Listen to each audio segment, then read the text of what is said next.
Washington, we have a quarterback, finally. And also a first place East Division team, 3-1 record. And welcome everyone to the Sideline Report. I'm Marvin Jackson, along with Donna Hopkins, Lou Holder, and a newcomer, Nicki Jhabvala. She is with the Washington Post, and she's covering the Commanders all the time. She's out there more than almost anybody. Welcome to the show, Nicki. Thanks for having me. Welcome, Nicki. She Finally got Nicki on. This is a good day. That's right. We see her out at the practice facility. We see her in the press box, and we welcome her to the Sideline Report. Let's start off with Nicki. Nicki, this Washington team is playing really great football. And it starts, I guess, at the top. And can you break it down as far as, is this team where you thought they would be? Farther in parts and farther behind in parts. I thought the defense would be farther along than what it is. I think their play up front has been lacking, and we kind of knew what their coverage ability was. But the offense has exceeded my expectations. I mean, I thought Jayden would be good. I didn't think he'd be this good, and certainly not 4 games in. And he is able to mask a lot of the deficiencies that they had going in. I mean, the offensive line is playing well. I think it's no coincidence that he has a large hand in that. The run game, they have 2 really solid backs. I think they would not be as solid if it weren't Jayden and kind of getting things going. He's a threat with his arm, with his legs.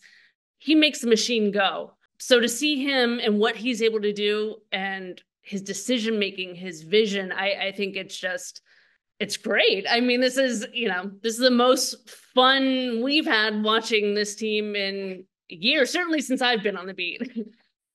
I totally agree with everything that Nicki's saying. I mean, it's just one of those things like Nicki, my mind won't let my heart go all the way there because I've seen it over and over and over again.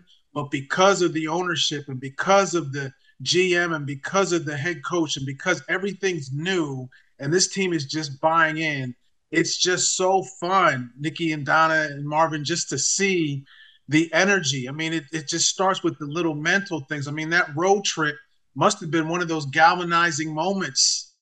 And then winning on the road and everything is just one's feeding off the other. Jeremy McNichols, I mean, the pass protection by him and then 2 touchdowns in the previous 6 years, he only had 1. I mean, everything's moving right along. But like I said, my head won't let my heart go all the way there because we have seen, Don and I have seen, Nicki, now you have seen it a couple times since you've been on the beat where you've had a decent start, mediocre middle, and then a flail out at the end.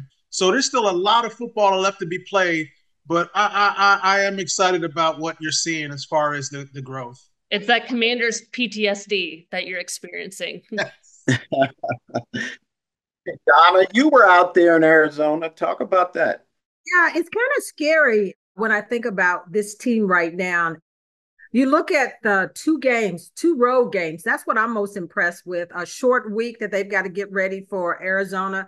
They were on Monday night against Cincinnati, and then they had to turn around and go out to Arizona. And, most teams have somewhat of a drop off. So we're still trying to navigate as far as what we see in this team. And I was quite impressed with what they displayed in Cincinnati and then what they displayed in Arizona, that they came out and they scored 80-some points so far. When you look at the offense, and like Nicki said, farther ahead than what I thought. And I'm one of those people coming in, I said, the offensive line is a big question mark.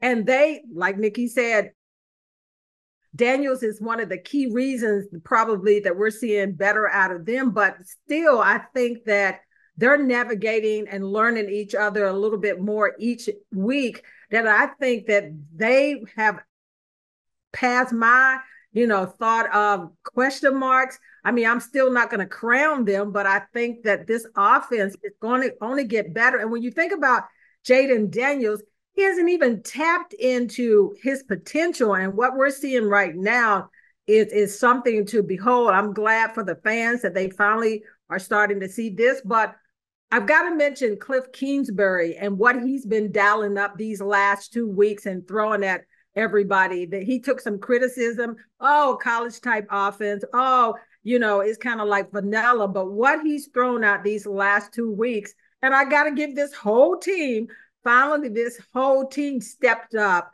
and played well in Phoenix. That's what I saw from that Arizona game, is that the whole team finally, we saw something good out of them. I'm not going to crown the defense yet, but I surely saw better effort by far for a long time out of that group. Hey, Nicki. Can I say one thing, Marvin? Mm-hmm.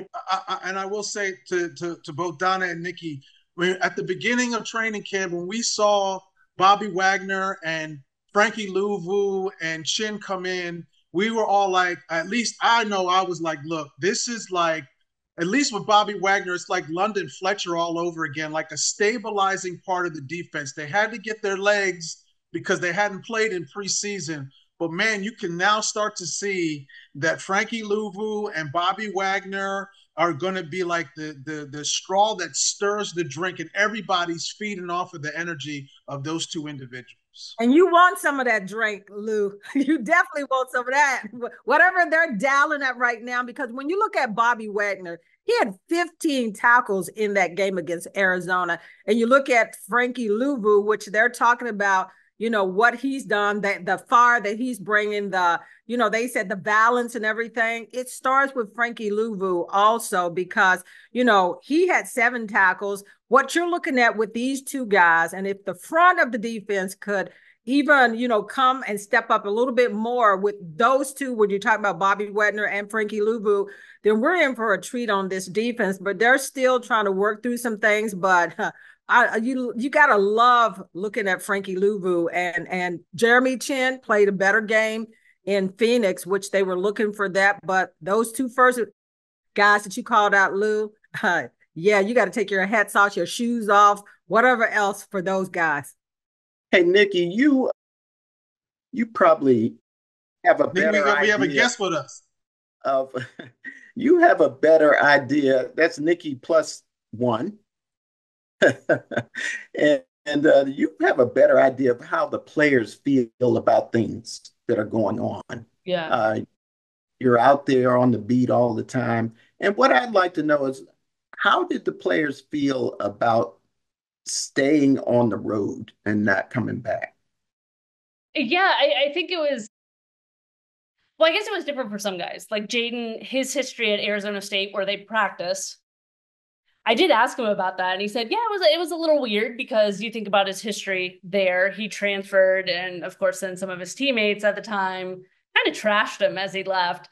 So he's like, it was a little weird for him, but I think in big picture, it was actually really great for him and the team, because it kind of takes him out of the bubble here where there's so much attention, there's so much talk, especially for a young guy like Jayden, to, not that he's the type to, really let it get to his head. He seems so even keeled no matter what, but to take them out of all the talk and kind of sort of create a cocoon around them and just have them focus on football, purely football. I mean, they're on the other side of the country.